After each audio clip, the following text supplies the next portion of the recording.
Chocolate cream biscuit எடுத்திருக்கேன். ஒரு 18 biscuit இருக்குது. அது வந்து 2 பாக்கெட் பிஸ்கெட்டு, ஒரு டார்க் சாக்லேட் எடுத்திருக்கேன். அப்புறம் 1/4 லிட்டர் பாலை நல்லா காய வச்சு ஆற வச்சு எடுத்திருக்கேன். இந்த 3 பொருள் தான் தேவை. இப்போ எப்படி பண்ணலாம் அப்படின்றத பார்க்கலாம். இது வந்து க்ரீம் பிஸ்கெட் தான். நீங்கள் எந்த சாக்லேட் பிஸ்கெட் வேணாலும் எடுத்துக்கலாம். இதுதான் போடணும் அப்படின்றதெல்லாம் இல்லை. எந்த பிஸ்கெட் வேணாலும் இதில் போட்டு பண்ணிக்கலாம். இப்போ இந்த பிஸ்கெட்லாம் உடச்சி போட்டிருக்கேன். இதில் நம்ம இந்த பால் இருக்கு இல்லையா, பாலை ஊற்றி நல்லா ஓரளவுக்கு நல்லா மாவு பதத்துக்கு அரைச்சிக்கலாம். இட்லி மாவு பதம் இருக்கு இல்லையா, அந்த மாவு பதத்துக்கு அரைச்சிக்கலாம். பால் வந்து மொத்தமாக ஊற்றிடாதீங்க, கொஞ்சம் கொஞ்சமாக ஊற்றி அரைச்சிக்கலாம். இது போல் நல்லா ஸ்மூத்தாக அரைச்சிக்கணும். ஒரு பவுலுக்கு மாற்றிக்கலாம். ரொம்ப தண்ணியாலாம் அரைச்சிடக்கூடாது. இந்த அளவுக்கு அரைச்சாதான் சீக்கிரமாக ரெடி ஆகும். பாருங்கள், எடுத்து ஊற்றினா இந்த மாதிரி இருக்கணும். ரொம்ப தண்ணியாக இருக்கக்கூடாது. இப்போ இதை நம்ம பணியாரக்கல்ல ஊற்றிக்கலாம். அதே போல் டார்க் சாக்லேட்டை இந்த மாதிரி சின்னதாக உடச்சி எடுத்து வச்சுருக்கேன். பணியாரக்கல்ல எண்ணெய் தடவிக்கலாம். எண்ணெய் தடவிக்கோங்க, இல்லைன்னா பட்டர் கூட தடவிக்கோங்க. உங்களுக்கு எது விருப்பமோ அது தடவிக்கலாம். அப்போ தான் ஒட்டாமல் வரும். அதுக்காக தான் தடவியாச்சு. அடுத்து ஒரு ஸ்பூன் எடுத்து ஒவ்வொரு ஸ்பூனாக இதில் ஊற்றிக்கணும். கரெக்டாக ஒவ்வொரு ஸ்பூன் எடுத்து அந்த பாதி குழி வர வரைக்கும் ஊற்றினா போதும். அதுக்கு மேலே ஊற்ற வேண்டாம். அதுக்கு மேலே நம்ம இன்னும் கொஞ்சம் ஊற்றுவோம் மறுபடியும்.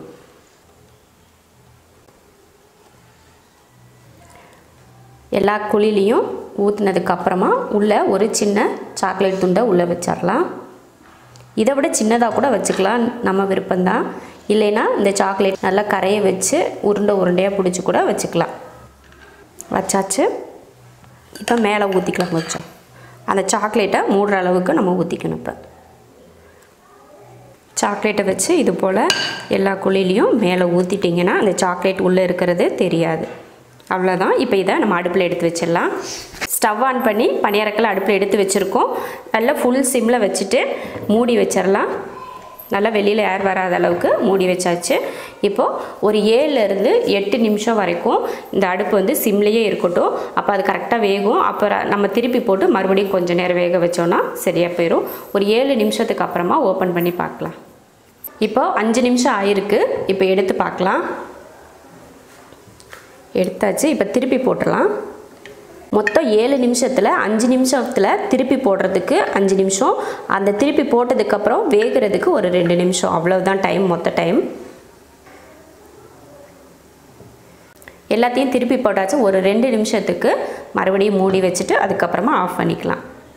2 நிமிஷம் ஆயிடுச்சு. இப்போ ஸ்டவ்வை ஆஃப் பண்ணிட்டேன். இப்போ இறக்கிடலாம். கொஞ்சம் சூடு வெதுப்பாக ஆறினதுக்கப்புறமா கையிலேயே எடுத்துடலாம். ரொம்ப ஈஸியாக வரும். சூப்பராக லாவா கேக் ரெடி ஆயிடுச்சு. இப்போ இதை கட் பண்ணி பார்க்கலாம்.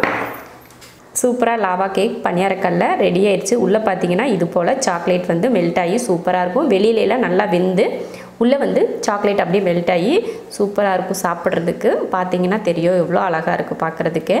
சாப்பிட்றதுக்கும் அவ்வளோ சூப்பராக இருக்கும். 3 பொருள் தான் தேவை. பால், பிஸ்கெட், அப்புறம் சாக்லேட். இது மட்டும்தான் தேவை. ரொம்ப சிம்பிள். மொத்தத்தில் ஒரு 10 நிமிஷம் கூட ஆகலை. ஒரு 8 நிமிஷம் பக்கம்தான் ஆயிருக்கு. ரொம்ப சிம்பிளாக குழந்தைங்களுக்கு செஞ்சு கொடுத்தீங்கன்னா ரொம்ப ரொம்ப விரும்பி சாப்பிடுவாங்க.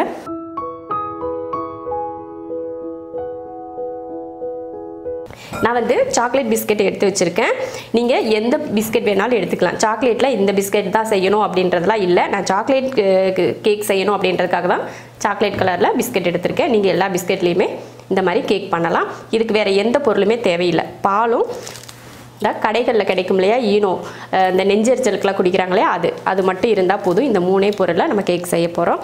நான் வந்து 2 பாக்கெட் பிஸ்கெட் எடுத்திருக்கேன். இது கூட நம்ம வீட்டில் மீதியாக இருக்கிற பிஸ்கெட்டை கூட நீங்கள் சேர்த்துக்கலாம். நம்ம வந்து வீட்டு பக்கத்தில் இருக்க மளிகை கடையில் தான் நான் பிஸ்கெட் வாங்கினேன். இது எல்லாமே நம்ம வீட்டுக்கிட்ட எப்போவும் கிடைக்கிற மளிகை கடையில் கிடைக்கிற பிஸ்கெட்டும் ஈனோ மட்டும்தான்.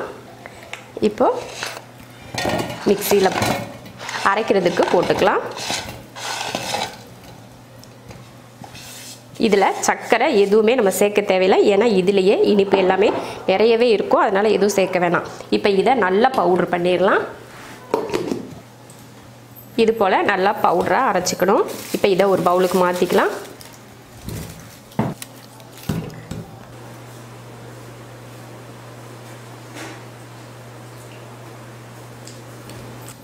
பிஸ்கட் அரைச்சி போட்டதுக்கப்புறம் ஒரு ஈனோ பாக்கெட் இதில் சேர்த்துக்கலாம். சேர்த்துட்டு நான் இதில் வந்து 1 டம்ளர் பால் எடுத்துருக்கேன். காய்ச்சின பால் தான் இது. இப்போ இதை சேர்த்து நம்ம கலந்துக்கலாம். மொத்த பாலையுமே நான் ஊற்றி கலக்கலை, கொஞ்சம் கொஞ்சமாக ஊற்றி கலந்துக்கிறேன். ஏன்னா ரொம்ப பால் வந்து அதிகமாகி ரொம்ப தண்ணியாக ஆயிடுச்சுன்னா கஷ்டம். அதனால் கொஞ்சம் கொஞ்சமாக ஊற்றி கலந்துக்கோங்க. இது போல் கலந்தாச்சு. இதில் 1 டம்ளர் பாலில் 3/4 டம்ளர் பால் தான் நான் ஊற்றி கலந்துருக்கேன். அதுலேயே பார்த்திங்கன்னா கரெக்டான அளவு வந்துருச்சு. இந்த போல் இட்லி மாவுலாம் கரைப்போலையா அந்த மாதிரி இருக்கணும், அள்ளி ஊற்றினா கெட்டியாக அந்த மாதிரி கலந்துக்கோங்க. இப்போ ஸ்டவ் ஆன் பண்ணி ஒரு தோசைக்கல் வச்சிடலாம். கொஞ்சம் சூடாகட்டும். சூடானதுக்கப்புறம் நம்ம மாவு அதில் ஊற்றி வச்சுக்கலாம். இது போல் ஒரு பாத்திரம் எடுத்துக்கோங்க. நீங்கள் வந்து இதுக்கு பதில் கடாய் எடுத்துக்கலாம். நம்ம டீ வைப்போம் இல்லையா, டீ பாத்திரம், அது கூட யூஸ் பண்ணிக்கலாம். இல்லை வீட்டில் நம்ம கிண்ணமெல்லாம் வச்சுருப்போம் இல்லையா, அந்த மாதிரி கிண்ணம் கூட எடுத்துக்கலாம். இப்போ இதில் எண்ணெய் தடவிடலாம். கொஞ்சம் உள்ளே எண்ணெய் தடவிடுங்க. சைட்லேயும் தடவிடணும். அப்போ தான் கேக் வந்து சைடில் ஒட்டாமல் வரும். இது போல் பட்டர் பேப்பர் எடுத்து வச்சுருக்கேன். அதையும் இதில் சேர்த்துடலாம். சரி, பட்டர் பேப்பர் எடுத்து அதையும் உள்ளே வச்சுட்டு அது மேலேயும் லைட்டாக எண்ணெய் தடவிக்கலாம். கேக் மிக்ஸை இதில் ஊற்றிடலாம்.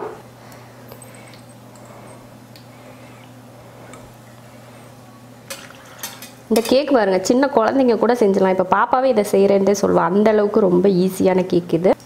கேக் மிக்ஸை ஊற்றிட்டு கொஞ்சம் இந்த மாதிரி இப்படி பண்ணிங்கன்னா அடியில் அந்த காற்றெல்லாம் போகாமல் நல்லா நிறைஞ்சிக்கும். அதுக்காக தான். அவ்வளோதான். இப்போ இது ரெடி ஆயிடுச்சு. அடுத்து நம்ம இதில் தோசைக்கல் மேலே தூக்கி வைக்கிறது தான். இப்போ வந்து நம்ம தோசைக்கல் வந்து நல்லா காஞ்சிருச்சு, சூடாயிருச்சு. அது மேலே தூக்கி இதை வச்சிடலாம். அடுப்பை சிம்மில் வச்சுருக்கேன். இப்போ மூடி வச்சிடலாம். மூடி வச்சாச்சு. அடுப்பை சிம்மில் வச்சுட்டேன். இது வேகிறதுக்கு கிட்டத்தட்ட 40 நிமிஷம் கிட்ட ஆகும். அதுக்கப்புறமா எடுத்து பார்த்துக்கலாம். இப்போ கேக் ரெடி ஆயிடுச்சு. 35 நிமிஷம் ஆயிருக்கு கரெக்டாக. இப்போ எடுத்து பார்க்கலாம். குத்தி பார்த்தோம்னா பாருங்கள், ஒட்டாமல் வரணும். அந்த மாதிரி வந்திருந்தா தான் வெந்திருக்குன்னு அர்த்தம். லேசாக ஒட்டியிருந்தா கூட இன்னும் கொஞ்சம் நேரம் சேர்த்து வேக வச்சுக்கோங்க. அவ்வளோதான். இப்போ வந்து ஸ்டவ் ஆஃப் பண்ணிக்கலாம். ஆஃப் பண்ணிவிட்டேன். உடனே எடுக்கக்கூடாது. கொஞ்சம் நேரம் நல்லா ஆற வச்சுட்டு அதுக்கப்புறமா தான் எடுக்கணும். இப்போ கீழே இறக்கி வச்சிடலாம். இப்போ கேக் எடுத்து வச்சு ஒரு 10 நிமிஷம் பக்கம் ஆயிடுச்சு. இப்போ இதை சுற்றி இந்த மாதிரி கரண்டி கத்தி வச்சோ இல்லை ஏதாவது ஒரு கரண்டி இது போல் எடுத்து விட்டுட்டு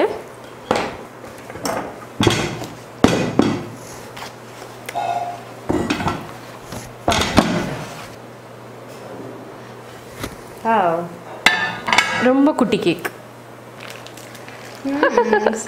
குட்டி உண்டா இருக்கு. நான் தொட்டு பாரு. இப்போ சூப்பராக தூக்குனாலே உடஞ்சிரும் போல் அந்த அளவுக்கு ரொம்ப சாஃப்டாக இருக்குது கேக்கு. திருப்பிடு. சூப்பர், சூப்பராக ரெடியாக இருக்குது. இதுக்கு மேலே டெக்கரேட் பண்ணணுன்னா கொஞ்சம்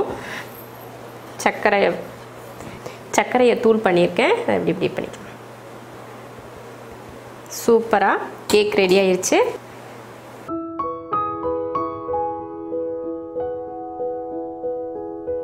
சாக்லேட் கேக் பண்ண போகிறோம். 1/2 கப் மைதா, 1/2 cup cocoa powder, 1/2 spoon baking powder, 1/4 spoon baking soda. Baking பவுடரும் போடணும், பேக்கிங் சோடாவும் போடணும்.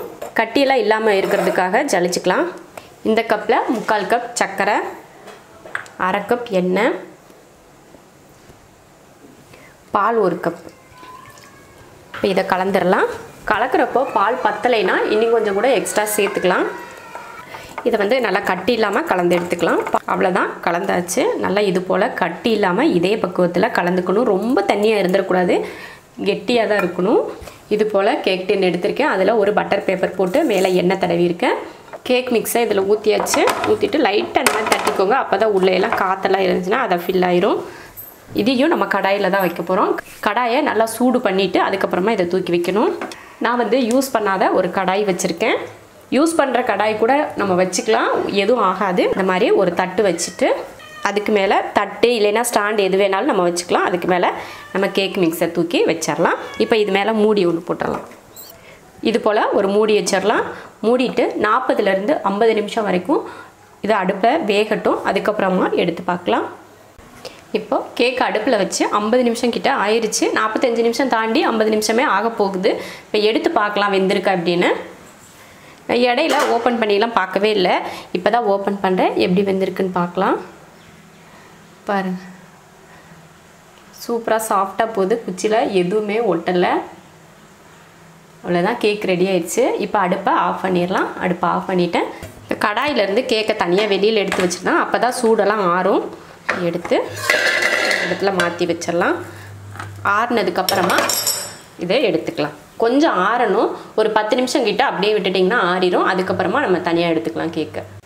கேக் எடுத்து ஓரளவுக்கு வெளியில் ஆறிடுச்சு. இப்போ எடுக்கலாம் வெளியில். கத்தி வச்சு லைட்டாக இப்படி ஓரத்தில் இப்படி பண்ணி விட்டுட்டிங்கன்னா ஈஸியாக வந்துடும்.